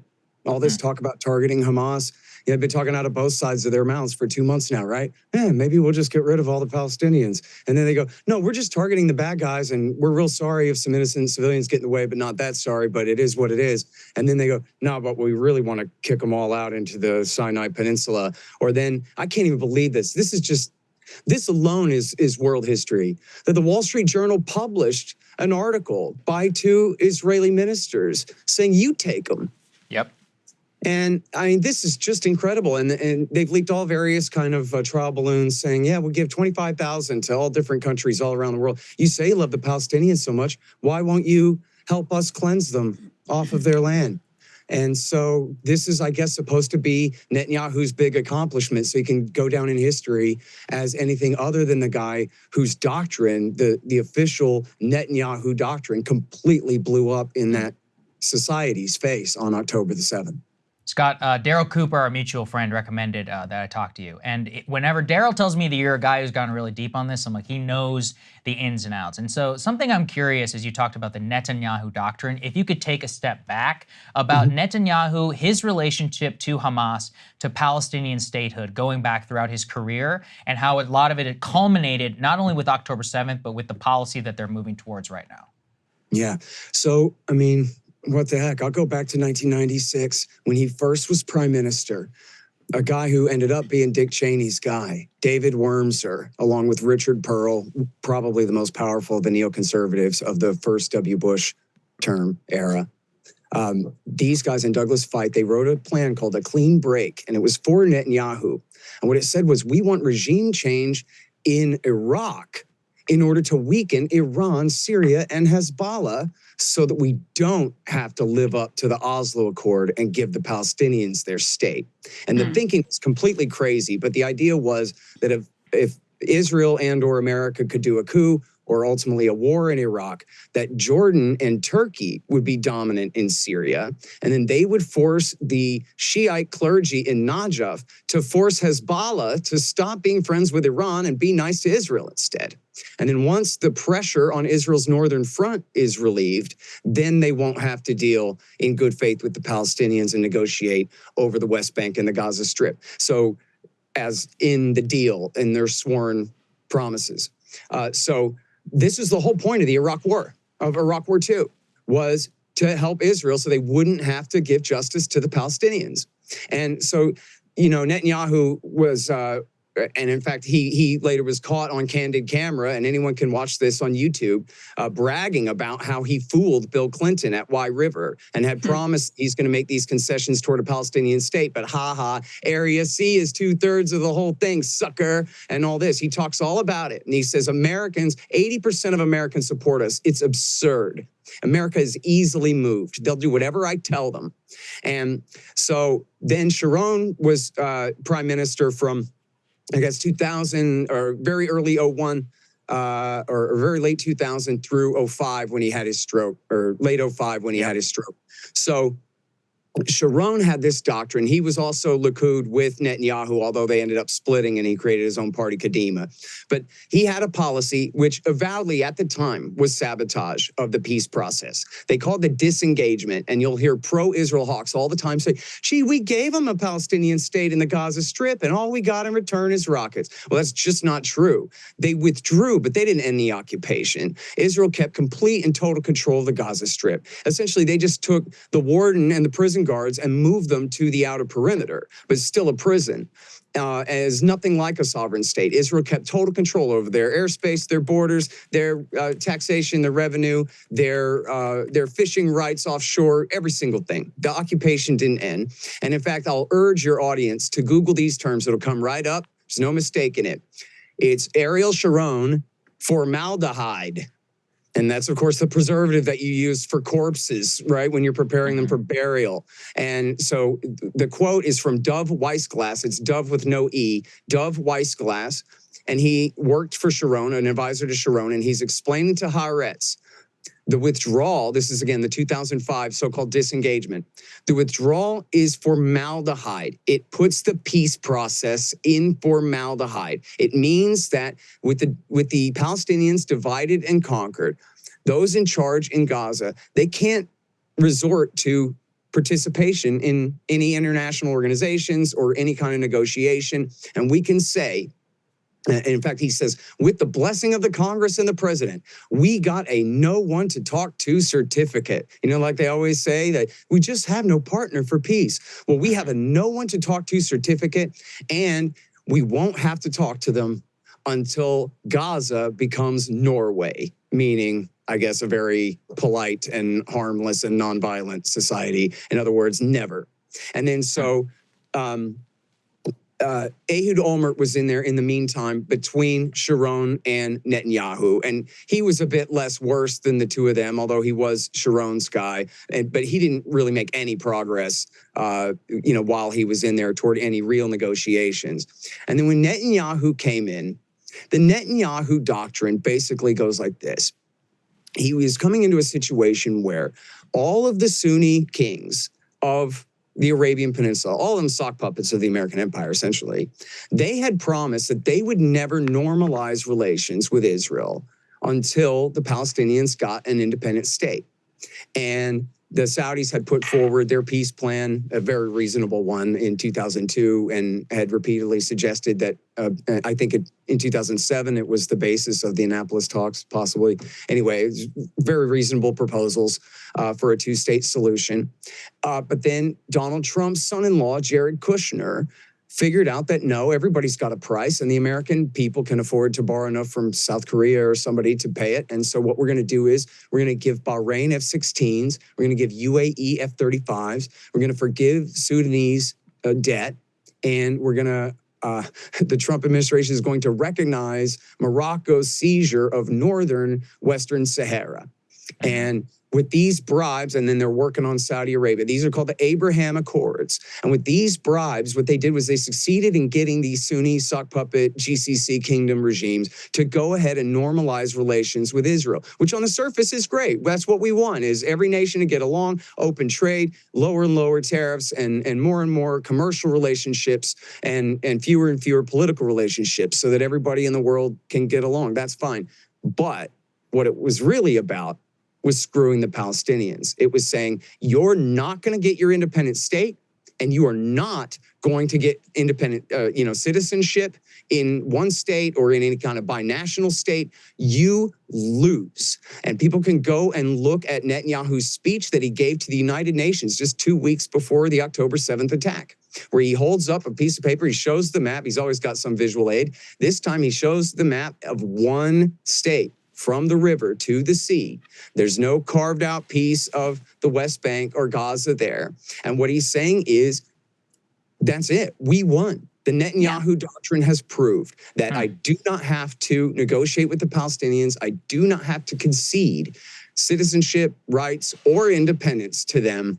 And I can get what I want anyway. And the Palestinians, they're just going to have to get used to living on their bellies. And Scott, that's it. Can you talk a little bit about these quotes that have been attributed to Netanyahu talking about Hamas, where he says, anyone who wants to thwart the establishment of a Palestinian state has to support bolstering Hamas and transferring money to Hamas. He also said, reportedly, this is part of our strategy to isolate the Palestinians in Gaza from the Palestinians in the West Bank. Can you put those quotes in context for us? Yeah, I mean, that's the other half of the Netanyahu doctrine right there. So the first part is we want to essentially get over the hurdle of dealing with the Palestinians in order to make a deal with the Sunni Arab states. And then the other half was making sure that Mahmoud Abbas, who, Donald Trump talked about, like, oh, he's such a nice old grandpa. Like, he doesn't come across like Yasser Arafat even, much less Hamas, right? And so that's a real problem from Likud's point of view. They don't even care as much about Gaza. They want that West Bank, that land. And the Palestinians there, they're just in the way. We're going to have to figure that out later. Right now, it's facts on the ground. But if the consensus in America and Europe and what passes for the left in Israel is that, no, we have to deal with Mahmoud Abbas and the Palestinian Authority and give them a two-state solution, like in the promise, then that ruins the Netanyahu doctrine. They want that land. So in order to prevent that, Netanyahu essentially accelerated that Ariel Sharon policy. Now, just for time, I'll skip this, but I'll drop a great footnote for you, okay? Everybody knows there was the election of 2006 where Hamas won a plurality, not a majority, 17 years ago.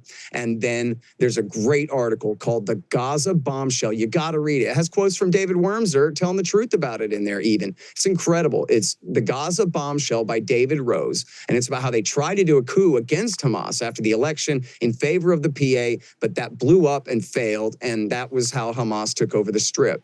And that was, of course, before Netanyahu came back. That was during Ehud Olmert. But then when Netanyahu came back, he decided this is great. Just like with formaldehyde and the Palestinians divided and conquered. Now they're divided and conquered plus. Now, not only are they divided geographically in this way, but now you have Hamas in control of Gaza and the PA in the West Bank. And so if anyone ever says it's time for you guys to negotiate with the PA, they can point at Hamas in Gaza and say, nope, we have no partner for peace. You don't expect us to negotiate with these terrorists, do you? And So there's the one famous quote that you just read there, Krystal, comes from Netanyahu briefing the leaders of the Likud party in the Knesset. And again, the quote is, we have to bolster Hamas. He says, transfer them money. And that means pressuring Qatar to transfer the money, basically. And in order to what? To quote, to thwart the establishment of a Palestinian state.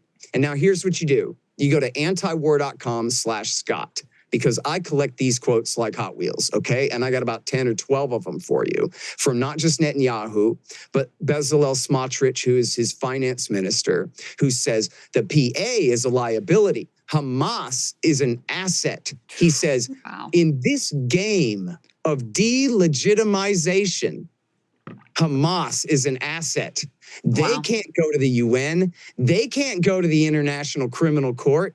They can't put us in a situation where we might need the U.S. to come and veto a resolution against us. They can't do nothing. And the more we have Hamas to point at, then the better situation we're in. And the question was, yeah, but isn't Hamas dangerous? And he ends with, yeah, I don't think we need to worry about that. Just like Netanyahu in that quote that you read there, Krystal, ends with, don't worry, we control the height of the flames. And because of this imperial hubris, that's what reached out and got them on October the 7th. They thought that they had this perfectly in hand. As long as we have these good little pet terrorists in Gaza to point at and scapegoat and say, we have no partner for peace. Everybody repeat after me. We have no partner for peace. See the alliteration there? 2 P words. You know it's true. We have no partner for peace. And you can memorize it and you can repeat it so you know it's right. And it's some of the most successful Hezbollah probably in history, in fact. Yeah, so true. Man, dropping knowledge here, Scott Horton. You've given us an incredible amount of background here, sir. Where can people find out more about your work? Just antiwar.com/Scott? Yes, sir. That's my latest piece. And my latest 2 pieces about the current war at antiwar.com/Scott. And I do have all the best quotes of Likud talking about why they really deliberately pursued this policy of supporting Hamas. It's called Netanyahu's support for Hamas backfired. And I'm also the director of the Libertarian Institute. And it happens to be our fund drive right now. If you like what you hear, folks, libertarianinstitute.org/donate. And I'm the author of the book, Enough Already, Time to End the War on Terrorism. Excellent. We will have a link to all of those in the description. We really appreciate you taking your time. I don't think this is the last we'll see of you, sir. So thank you. Thanks, Scott. Great to chat with you again. Appreciate it. Yeah, our pleasure. Okay, we'll see you guys later. We got a great show for everybody tomorrow.